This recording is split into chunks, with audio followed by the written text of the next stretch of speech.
Which And today we're going to talk about networking, which, as we all know, is an important topic for your business and a positioned go to activity to help you grow and expand your business. The question is, though, is there more required for productive networking than just showing up? Christine, what do you have to say about that? Well, as we were talking earlier, I said I got some stories. I can personally attest to that. Just showing up doesn't work.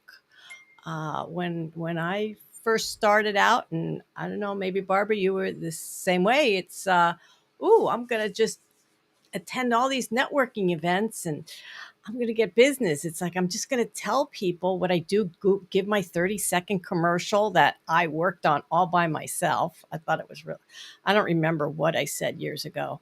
Uh, but yeah, just running around and attending as many events as possible, meeting as many people as possible, it doesn't work. And what really what really hit home for me was years later when I was working with my coach on just a very short call. It was like a 30-minute call I had with her. And I said, look, this month I got 3 events coming up. One is a networking that I'm just attending. One is a networking event that I think I had a table at, like a vendor table. And another one I had a speaking spot at. I said, so help me understand what I need to plan on before I walk in the door, after I walk in the door, and after I leave. What are the things? And in 30 minutes, we just nailed everything. And I was like, planning. Yeah, that's a great idea. I don't know. Did you have that epiphany in your time networking? So you're absolutely right, because particularly as a new business owner, there's this compulsion, because you've heard networking is important, to get out to as many events as you can. And you can get a little chicken, like a chicken with your head cut off, right? Going from Yeah. one to the other. But you raised some interesting points. One, you were serving different functions at each of the 3 events. Two, to add to that difference and diversity, it could be with different kinds of businesses present. You could be going to an event for women who are over 50. You could be going to an event for tradespeople. You could be going to an event for attorneys. So those differences require you to plan and prepare. You can't just go and shoot from the hip. You have to have considerable forethought to do it right. And something else, there's sometimes the misconception that you're going there, yes, to make contacts and to get leads, but ultimately to make sales and to make them quickly. And that's funny, because then the spotlight, the emphasis is all on you. When actually, when you're out networking, you have to put the people you meet first. Mhm. You want to draw them out by asking questions, and you want to listen attentively so that you begin to understand their wants and needs. Yeah, very good points, Barbara. And let's just backtrack a little bit when you talked about going to different events. We really do have to do our homework. If it's something new, if it's a new event that you're not familiar with, you have to do your homework to find out what is the format. What am I allowed to say in a 30-second, or do I have a 30-second commercial time? Do I get a minute? Find out ahead of time how things work so that you can prepare. It drives me nuts when guests come to a group that I'm a member of, and this has happened over the years. It doesn't matter what group it is, that somebody is invited as a guest to check it out and everything. And you can tell that they didn't do their homework. They have no clue as to how the meeting runs, what you're allowed to say. And, several of the groups that I've been in have, okay, maybe this is your time to do your 30-second commercial. And later on, we're going to allow people to talk about events they have coming up. And these things are set ahead of time. And yet, in a 30-second commercial, somebody's telling you about an event they got coming up. And well, because I'm a rule follower, I'm like, people, didn't you understand that's for later in the meeting? Well, and part of me says, well, you're wasting time with your 30-second commercial. To me, it just really helps to understand what you're walking into so that you can be best prepared. And that's the thing, too, prepare. Even if it's something that you've been to. I don't know. How do you feel about that, Barbara? I know I get a little complacent at times with something I'm familiar with. Okay, I go to this meeting every month or whatever and everything. And if I don't prepare even just mentally, I might not, say what I wanted to in my 30 second or something, but yeah, it's really every time I need to prepare. So to the point of preparation, um, there's an interest in what you just said of saying the wrong type of thing at the inappropriate time because there's an agenda to the meeting. And one way around that, particularly with groups that have visitors, and say you're a visitor, part of that preparedness could even be looking up the group online, finding out who is the president of the meeting. Is there a visitor host? Are there pictures of the members? And maybe you latch on to a few names and a few faces so that when you get there, if no one takes your arm to take care of you and tell you how the meeting is run, having the courage is a strong word, but the comfort level of going up to one of these people whose picture or names you've seen online Mm-hmm. and say, I'm a newbie, I'm a visitor here today.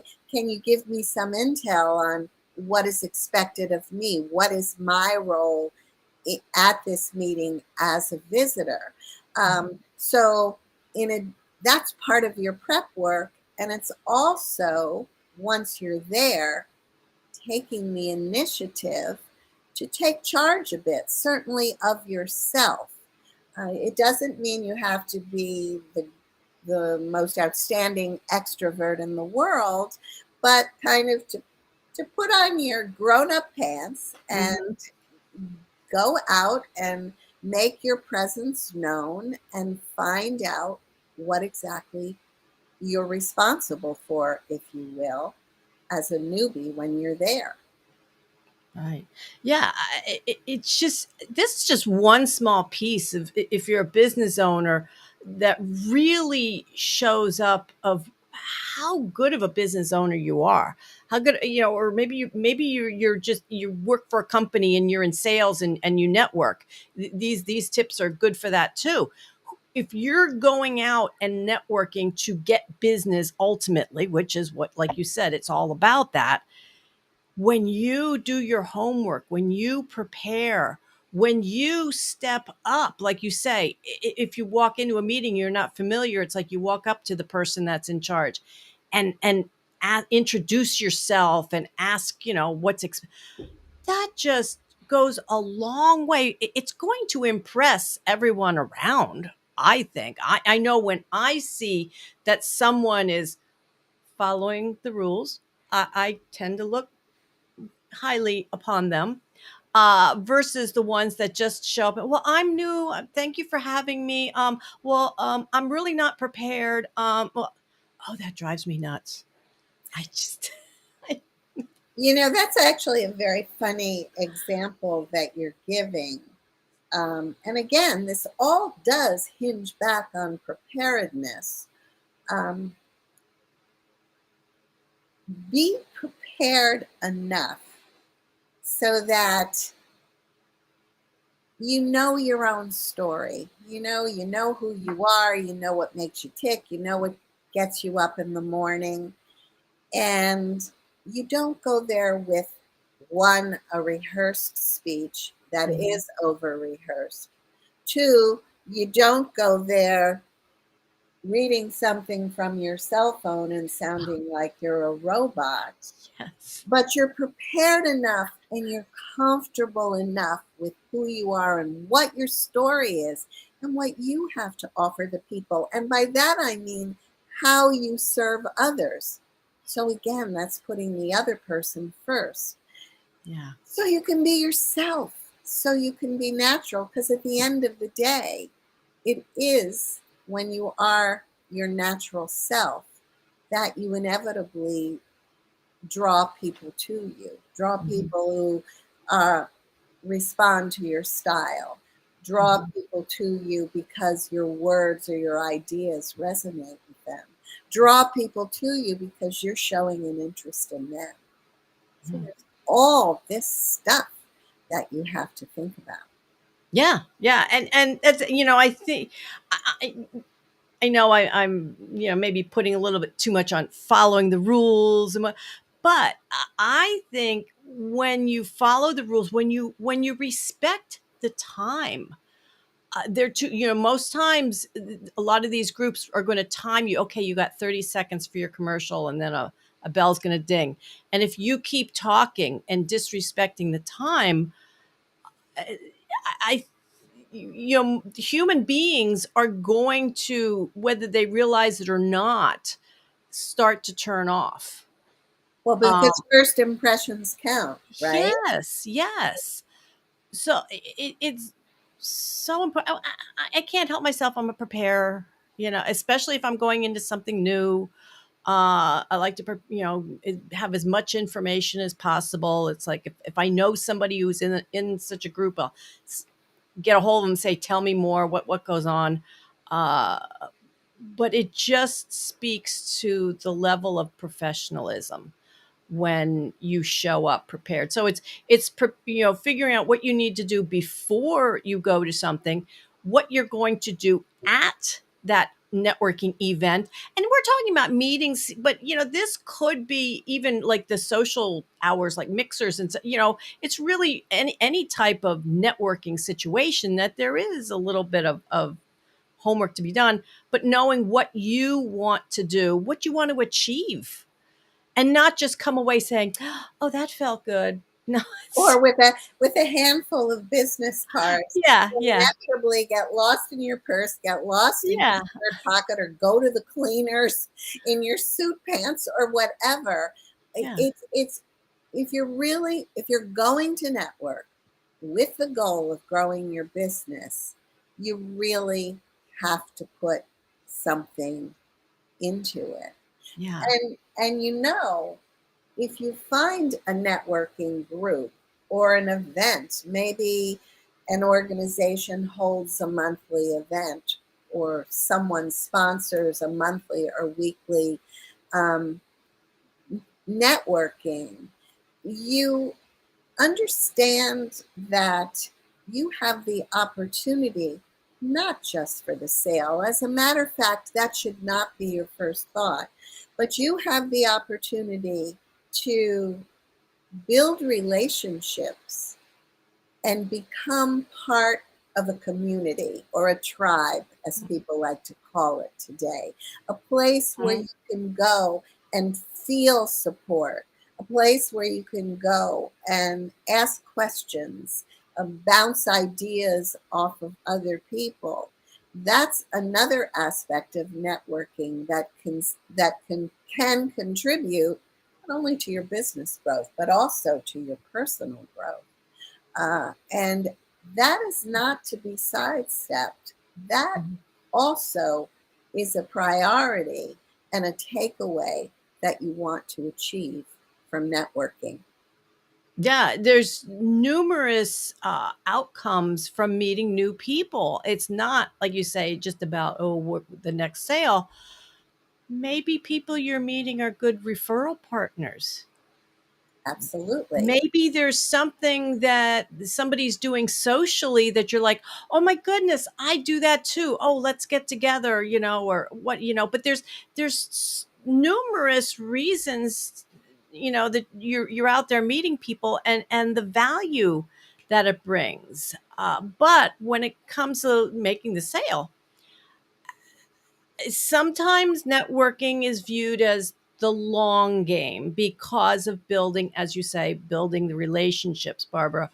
um i I want the listeners to understand, though, when you do follow up correctly, when you do follow up, when you stay connected, you never know what might happen when you do the, oh, let's get together over coffee and get to know each other better. um for me, if in my conversation I see that they have a need that I can fill, that I can help them with, I'm going to make an offer. It too often, and again, this is something over the years. I can't tell you how many times I'd walk away from one of those, let's get together and just get to know each other. And I would come away from it saying, I don't even really know what they need. I don't know what they're looking for. It was just, oh, that was a nice chat. Uh, so it doesn't have to be a long game if they or somebody they know has what you offer. Just. I think, by the way, your emphasis on follow up is really cool because, again, just like is showing up enough, and it isn't, um, it's also not a case of when it's over, it's over. So, follow up is vital in a number of ways. Certainly, what you said, pursue the relationship. If there are people where you sensed you have with whom you have synergy, if there's somebody who's like-minded or has a service that pairs well with yours, maybe there's an opportunity for a joint venture. You're never going to that unless you follow up by reaching out and by pulling another appointment, arrange to have a cup of coffee. And as you finding out more about how they serve people, is there an alignment to what you do or what their need is? Follow up is essential in that regard. And also, even if something isn't a person having an immediate need, equally important to continue to keep up with that person. Mhm. I'm a big believer in the just because you note. And maybe you're reading an article in the newspaper one day and it reminds you of something that you talked about with an individual at a networking event or a book you talked about. So maybe you'll send them that article in the paper or a book review of a book you both liked. Send that in the mail. Anything to keep the energy level, the conversation, a dialogue going. And finally, part of the follow up is looking inside yourself and doing assessments. What worked and what didn't? Did you introduce yourself sufficiently? Tell people that you're there. Ask them how the meeting runs. Were there certain things that you talked about or ways that you introduced yourself or spoke to people that were more effective one time and another? That way, you're always growing and you're always able to make edits that will continue to move you forward.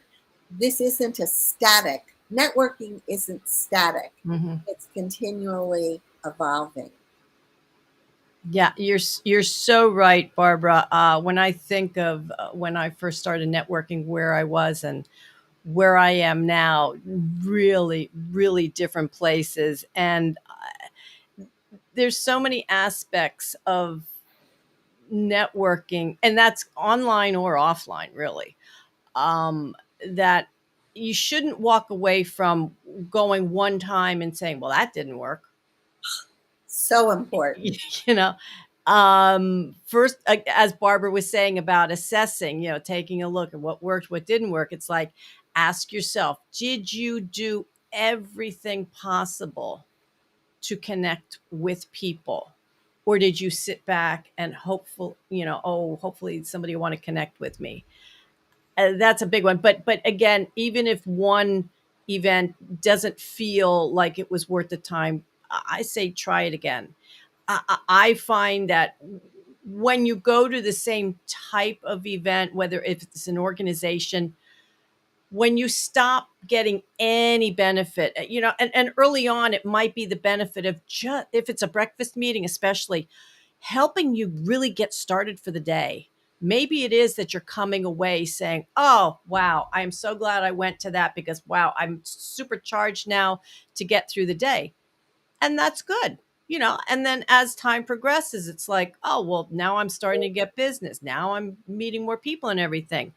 But when you get to the point of you're going away from it and saying, I didn't get anything from it, then maybe it is time to leave. But you don't make that decision too soon. You have to look at within yourself for that, because to your point about joining groups that become networking opportunities by being part of an organization, in order to really get something out of it, you have to put something into it. You have to participate. And Christine, I loved that you said, so one goes badly.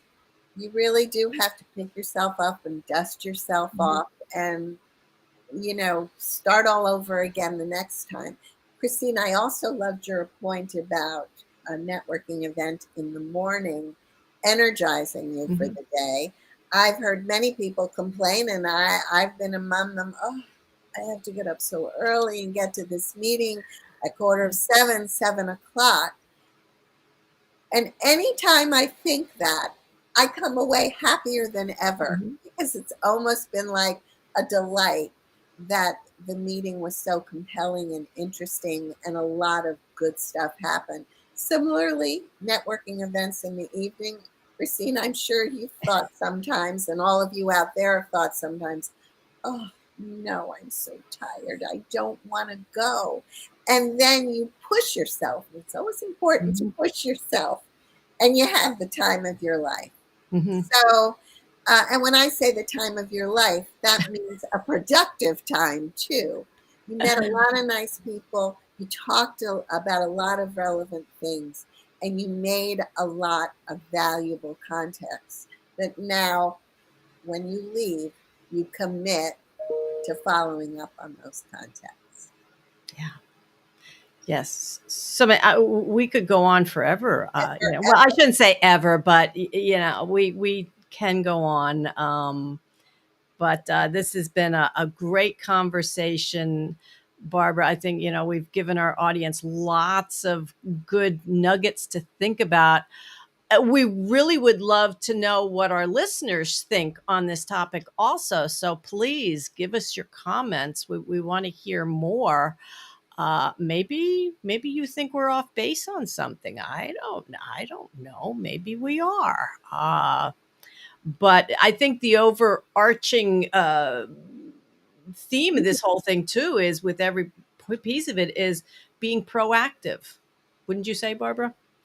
Definitely. Being proactive. Yeah. And making it count. You can't be a blob when you network. Christine, do you think we've covered pretty much everything that we could say at this point about networking? Yeah, I've gone through all my notes that I wrote. Yep, I think we're done, Barbara.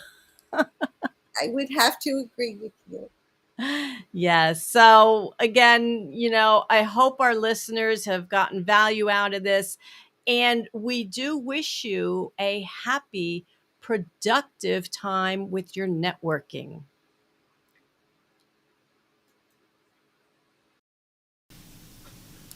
Soapbox Wisdom is hosted by brand messaging and storytelling consultant Barbara Menino and business and mindset coach Christine Rothdeutsch. You can find them online at barbaramenino.com and Christine